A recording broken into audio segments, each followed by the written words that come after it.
हर गंगे और नमस्कारम सद्गुरु जी।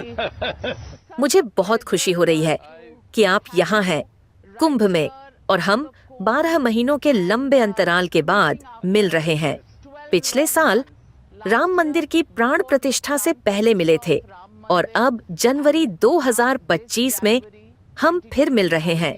हाँ हाँ, बहुत बढ़िया। सद्गुरु जी, आप अपने स्वास्थ्य के मामले में उतार चढ़ाव से गुजरे हैं। सबसे पहले मैं आपसे पूछना चाहती हूँ कि आप कैसे हैं, क्योंकि आप उन स्वास्थ्य संबंधी चुनौतियों से गुजरे हैं। आपके दर्शक और फॉलोवर जानना चाहते हैं। सद्गुरु जी, सब ठीक है ना? सब कुछ बहुत बढ़िया है और मैं 2 इमरजेंसी सर्जरी से गुजरा और मेरा सिर थोड़ा सा टकरा गया।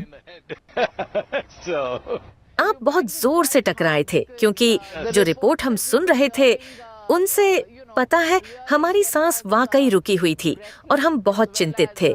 मैं अपने पूरे जीवन में जो भी काम करता हूँ उसमें मुझे अनगिनत चोटें लगती हैं। पता है, कई फ्रैक्चर हुए 10-11 साल की उम्र से ही। इस पूरे समय तक मुझे कई चोटें लगीं, लेकिन कभी मेरा सिर नहीं फटा। तो ये एक तरह से ग्रेजुएशन था। इस कुंभ को बहुत ही शुभ कुंभ माना जाता है, क्योंकि इसमें ग्रहों की स्थितियां ऐसी हैं कि ऐसा 144 सालों में एक ही बार होता है। क्या आप आम आदमी के लिए इसे सरल भाषा में समझा सकते हैं कि इस कुंभ में क्या खास है? महाकुंभ और कुंभ। महाकुंभ या कुंभ कोई हाल ही में शुरू हुई घटना नहीं है। ये हजारों सालों से चला आ रहा है। इसके बारे में बहुत से अभिलेख हैं, बहुत पहले से, लेकिन एक स्पष्ट लिखित अभिलेख शायद चीनी यात्री हेंत्सांग का है, जो यहाँ आया था। उसने कहा उन दिनों, यानी 3री सदी में, जो 1700 साल पहले की बात है, उसने कहा कि उस समय महाकुंभ में 5 लाख से ज्यादा लोग आए थे। 5 लाख लोग 1700 साल पहले, जब देश की आबादी शायद 4-5 करोड़ रही होगी, मुझे नहीं पता, क्योंकि 1947 की शुरुआत में हम 33 करोड़ थे। 1700 साल पहले हम 3 से 4 करोड़ लोग भी नहीं रहे होंगे। उनमें से लगभग 5 लाख लोग कुंभ के लिए आए। देखिए, अब यूपी सरकार और बेशक हमारे योगी जी ने पूरी दुनिया के लोगों को आने का एक बड़ा निमंत्रण दिया है, लेकिन इन हजारों सालों में किसी ने कोई निमंत्रण नहीं दिया। लोगों ने बस कैलेंडर देखा और जाना, और उन्हें पता था कि जाने का यही समय है, और वो इस ओर चल पड़े। लोग यहाँ स्वर्ग का टिकट खरीदने नहीं आए हैं, वो स्वर्ग के सुखों की तलाश में नहीं हैं, वो यहाँ मुक्ति के लिए आए हैं। इस धरती पर कोई सभ्यता ऐसी नहीं है जिसने जीवन को इस तरह देखा हो। जब मैं कहता हूँ कि जीवन को इस तरह देखा हो, देखिए, हम अपने जीवन में जो भी चाहते हैं, जब आप स्कूल में होते हैं तो आप एक चीज चाहते हैं, जब आप कॉलेज जाते हैं तो आप दूसरी चीज चाहते हैं, ऐसा चलता रहता है। लेकिन मानव बुद्धिमत्ता ऐसी है, आपको उन सब चीजों से गुजरने की जरूरत नहीं है। एक जगह बैठकर आप खुद को उस सब से गुजार सकते हैं। आप जो भी चाहते हैं, अगर हर चीज अभी यहां आ जाए तो आप देखेंगे कि फिर भी आप संतुष्ट नहीं हैं। तो लोग जानते हैं कि मेरी आकांक्षा जो भी हो, ऐसा लगता है मेरा जीवन अभी इसी पर निर्भर करता है। लेकिन अगर ऐसा होता है तो ये महत्वपूर्ण चीज नहीं है, अगली चीज आ जाती है। लालच। इसे लालच मत कहिए, ये विस्तार की आकांक्षा है, मुक्त होने की आकांक्षा, एक सीमा से दूसरी सीमा और फिर अगली सीमा तक। तो ये एक ऐसी सभ्यता है जो उस आकांक्षा को पोषित करती है। ये आपको कोई फिलॉसफी नहीं सिखाती, ये आपको कोई एक तय चीज नहीं देती कि करने का यही तरीका है। आप चाहे कुछ भी कर सकते हैं, योगर्तोवा भोगर्तोवा, किसी तरह से इसे संभव बनाएं, योग या भोग के माध्यम से किसी तरह मुक्त हो जाएं। यही चीज यहाँ हर किसी को प्रेरित करती है। आजकल कुंभ को लेकर एक विरोध हो रहा है कि आपको वहाँ जाने की क्या जरूरत है। इसे एक पॉलिटिकल पार्टी ने हाईजैक कर लिया है। आप इस तरह के शोर शराबों के बारे में क्या सोचते हैं? देखिए, कभी भी किसी ने किसी पर कुंभ में जाने के लिए दबाव नहीं डाला। कोई नहीं जाना चाहता तो कोई बात नहीं।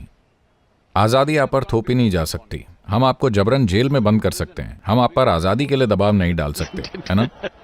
मुक्ति आप पर थोपी नहीं जा सकती, बंधन आप पर थोपे जा सकते हैं। तो वो नहीं जाना चाहते, कोई बात नहीं, या शायद वो कुंभ के बिना भी ठीक हैं, मेरे लिए वो भी ठीक है।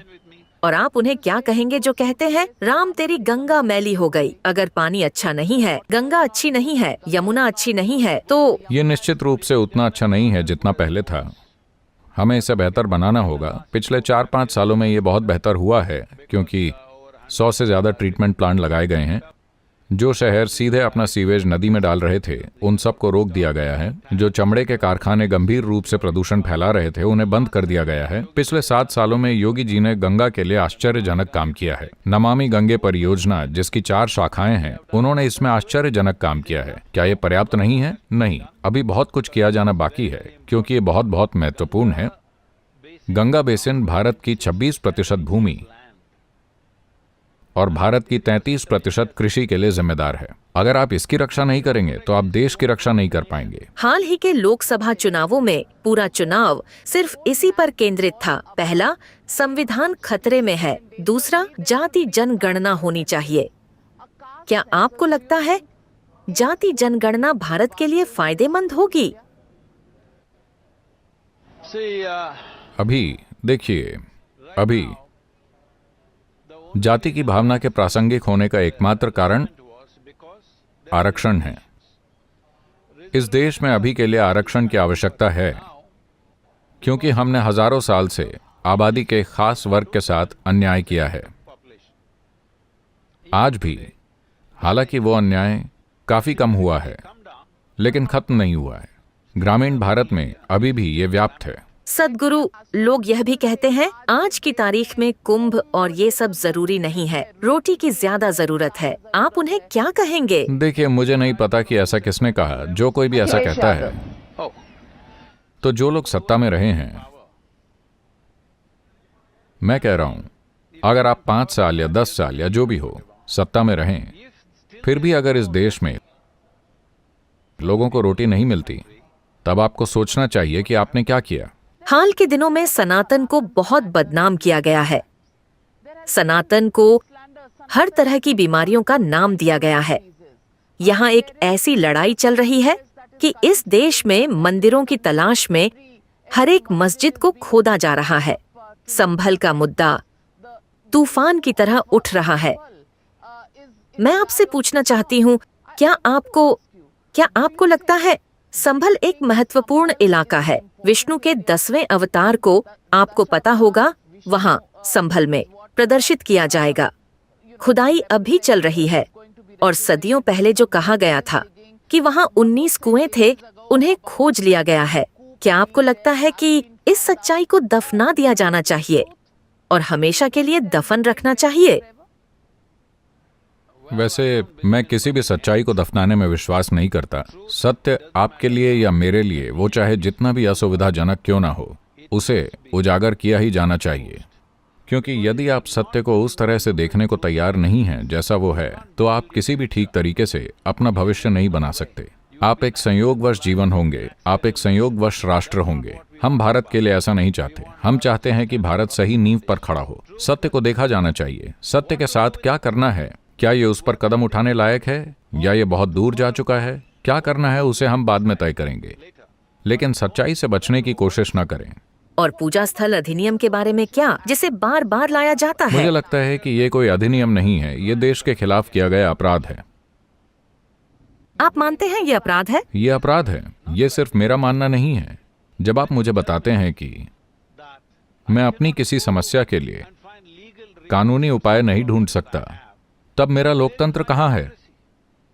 जब आप कहते हैं कि मैं कानूनी उपाय नहीं कर सकता, तो एक नागरिक के रूप में मेरे अधिकार कहाँ हैं? मैं अदालत में असफल हो सकता हूँ, वो अलग बात है, लेकिन मैं अदालत नहीं जा सकता। ये कोई कानून नहीं है, ये कोई अधिनियम नहीं है, ये भारतीय लोकतंत्र के विरुद्ध अपराध है। और जो लोग संविधान को मार्गदर्शक सिद्धांत बताते हैं, क्या वो रक्षक हैं? देखिए, जो स्थानीय राजनीति में हर दिन जो कुछ भी हो रहा है, मैं उस पर टिप्पणी नहीं करना चाहता। वो केवल चुनाव जीतना चाहते हैं, तो वो जो कुछ भी कर सकते हैं कर रहे हैं, ठीक है? तो मैं उस पर टिप्पणी नहीं करना चाहता। उन्हें जो कुछ भी कहना है, जो कुछ भी करना है, उसे करने का पूरा अधिकार है। ये लोगों पर निर्भर करता है कि वो विवेकपूर्ण तरीके से निर्णय लें कि देश के लिए कौन बेहतर करेगा। तो जब मैं आपसे पूजा स्थल अधिनियम के बारे में पूछती हूँ, तो क्या आपको लगता है कि इस अधिनियम में संशोधन करने के बजाय इसे पूरी तरह से हटा दिया जाना चाहिए? देखिए, आप एक ऐसा कानून बनाते हैं जो इस देश के नागरिकों के मौलिक अधिकारों के खिलाफ है, और फिर आप इसे फिर से सजाना चाहते हैं। नहीं, इसे खत्म किया जाना चाहिए। और आप उन बयानों पर क्या कहेंगे जो कहते हैं कुंभ मेला वक्फ के स्वामित्व वाली भूमि पर आयोजित किया जा रहा है और संसद वक्फ के स्वामित्व वाली भूमि पर बनी हुई है।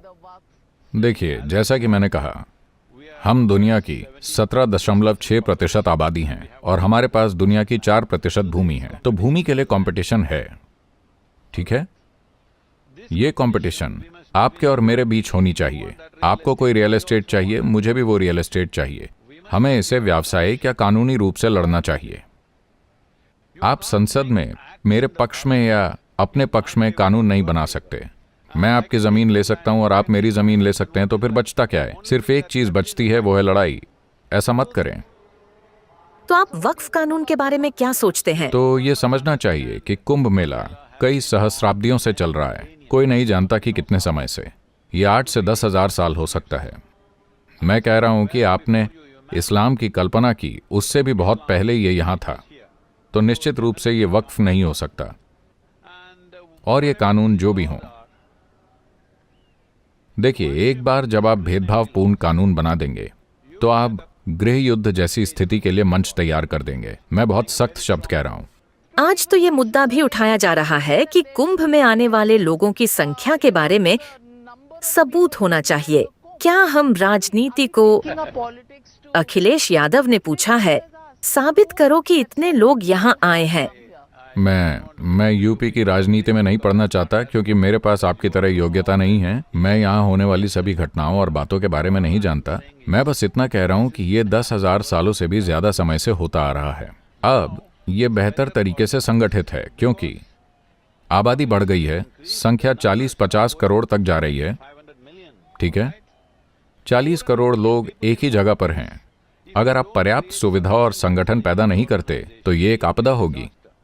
सदगुरु जी, मुझे आपसे भू राजनीतिक स्थिति के बारे में भी पूछना है। हम युद्ध देख रहे हैं, यूक्रेन रूस के बीच युद्ध। कल एक बंद हो गया। इजराइल और गाजा के बीच युद्ध विराम हुआ है। इजराइल और गाजा, लेकिन यूक्रेन और रूस अभी भी लड़ रहे हैं।